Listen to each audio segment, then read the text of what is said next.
counting down to see you arriving in Oslo was an emotional moment, and I think it brought your message, your story, and your struggle for democracy very close to the Norwegian public. And that was a strong moment, but all the better to see you here, standing today. You are heartily welcome. The Nobel Committee makes its choice on every year's prize, based on interpreting the will of Alfred Nobel. And I think this year's prize has a special significance by the very strong emphasis of the link between a democracy that works as a democracy and the way to freedom and peace.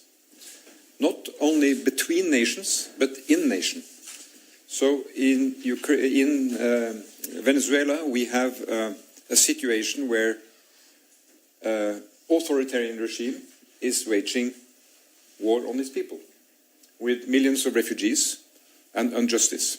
And there cannot be peace until democracy and elections are respected.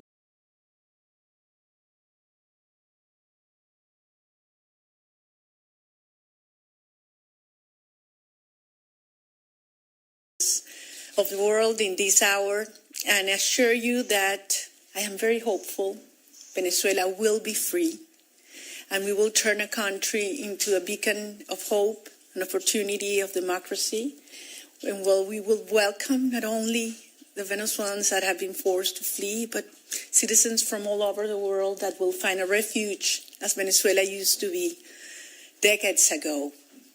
And as I mentioned, Corina read yesterday, I believe that our experience in Venezuela conveys to the world a testimony that certainly in order to have peace, you require democracy. Democracy is the system that enables peace in a society.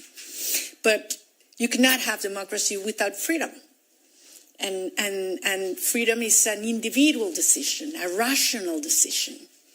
And it's the sum of these individual conscious decisions that bring that collective ethos that creates the force, the strength, and the courage to fight for freedom, to defend it when you got it. And that courage comes from the things that truly matter in your life, the things that you love.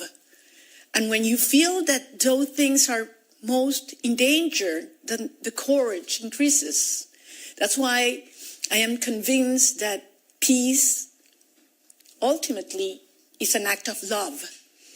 And that's what brought and the responsibility that comes with freedom. So we have great admiration for Norway's institutions and democracy. We shared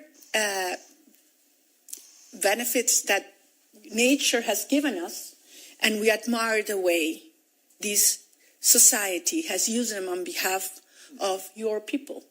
Quite the contrary of what has happened in Venezuela. So we have to learn, and we have used Norway as an example several times during these decades. And believe me, we will turn Venezuela into that energy, technological, and democracy hub of the Americas. And we count on you. And I long for that day, and we will host all of you in a bright, democratic, and free country. And it's going to be soon. So thank you very much, and very honored and grateful to the Nobel Committee for this recognition to the Venezuelan people, to a great movement. I'm just one of that millions of people that form it. And I do believe it is a recognition to democracy as well. So thank you very much. Thank you. So then we open up for questions, and the first question comes from the Norwegian broadcaster TV2. So Fares Shamdid from TV2 in Norway. I have a question for you, Maria, Corina, Machado. You arrived just a few hours ago, and you got to reunite with your family in a very long time. How was that first meeting, and how has your first hours in Oslo been? Thank you. I couldn't sleep last night, going over and over again that first instant when I saw my children. And for many weeks I had been thinking of that possibility. And which one of them I would hug first. And to tell you something, I hugged them the three at the same time. And it's been one of the most extraordinary spiritual moments of my life. And that happened in Oslo, so I'm very grateful to this city, something I will never forget, because at the end, I'm just one of millions of Venezuelan mothers that are longing to embrace their children and are not able to do that. That brings us together. And I made a promise to them.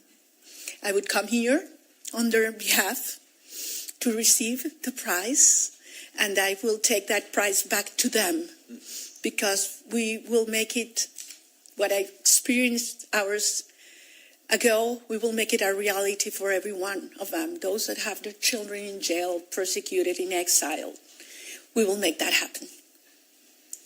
The next question comes from the Swedish broadcaster, Sveriges Radio. Hello, David Rasmus on Swedish Radio. Yesterday, the US seized a ship outside the coast of Venezuela. Would you welcome a US military intervention in Venezuela? Look, some people talk about invasion in Venezuela, the threat of an invasion in Venezuela, and I answered, Venezuela has been already invaded.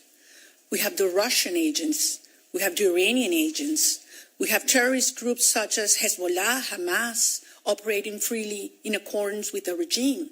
We have the Colombian guerrilla, the drug cartels that have taken over 60% of our populations, and not only involved in drug trafficking, but in human trafficking, in networks of prostitution. So this has turned Venezuela into the criminal hub of the Americas. And what sustained the regime is a very powerful and funded, strongly funded repression system. Where does that funds come from? Well, from drug trafficking, from the black market of oil, from arms trafficking, for human trafficking. We need to cut those flows. And once it happens and repression is weakened, it's over, because that's the only thing the regime has left, violence and terror. So we ask the international community to cut those sources, because the other regimes that support Maduro and the criminal structure are very active and had turned Venezuela into the safe haven for their operations into the rest of Latin America. Thank you. The next question comes from the Norwegian broadcaster NRK. From Norwegian Broadcasting. You have had meetings with politicians at the Norwegian Parliament and Prime Minister Støre this morning. Have you asked for any kind of support from the Norwegian government for your fight for democracy in Venezuela? We had a great conversation this morning, and I am very excited also with what I experienced at the Parliament. I am a former member of a Parliament, and to see an actual Parliament working, with representatives of parties in all the spectrum, passionately and respectfully defending their views is something I means so much.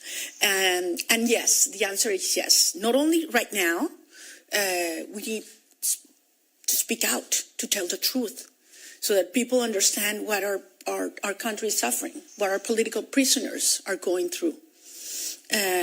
Children in Venezuela only go twice a week to public schools because teachers earn $1 a day. So they have to get other jobs.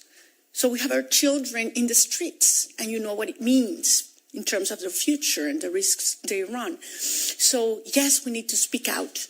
We need to cut these resources that support repression now, but also we will need a lot of ideas and advice regarding, building up institutions such as the energy agency that we want to build in Venezuela for the new hydrocarbon sector that will, arise in our country.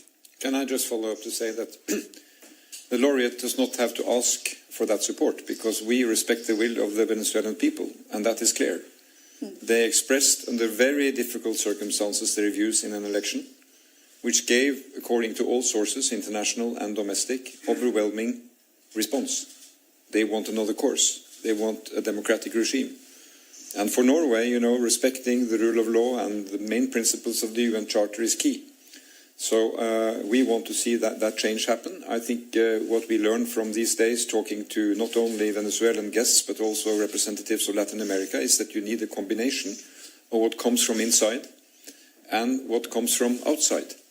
We are from outside, and we are of course ready to support Venezuela, democratic Venezuela, in building new and sound institutions.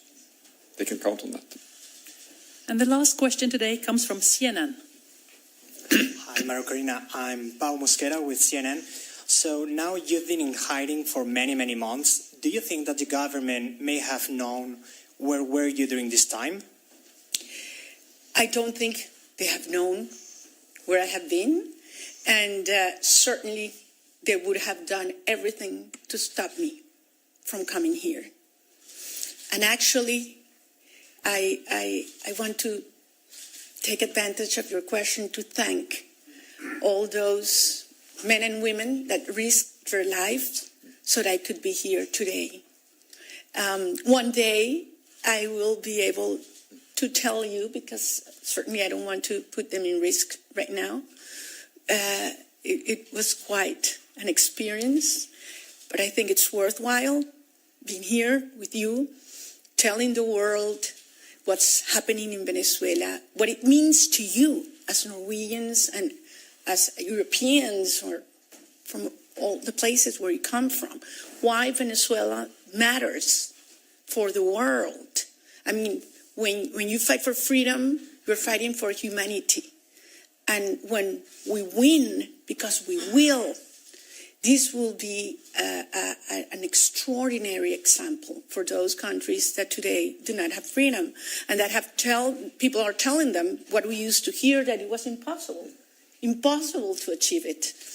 And we decided to fight until the end, and Venezuela will be free. And of course, it's worthwhile.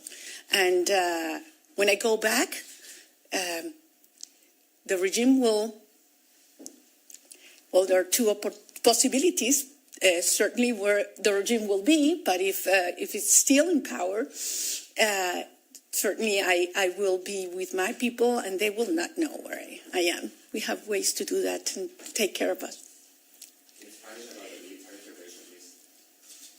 Sorry. Well, so this is the end of this press conference. So I think we're going to have another conference right now, and I'm going to speak in Spanish if I want to respect the decisions of the Prime Minister. Great, thank you so much for coming. Thank you very much.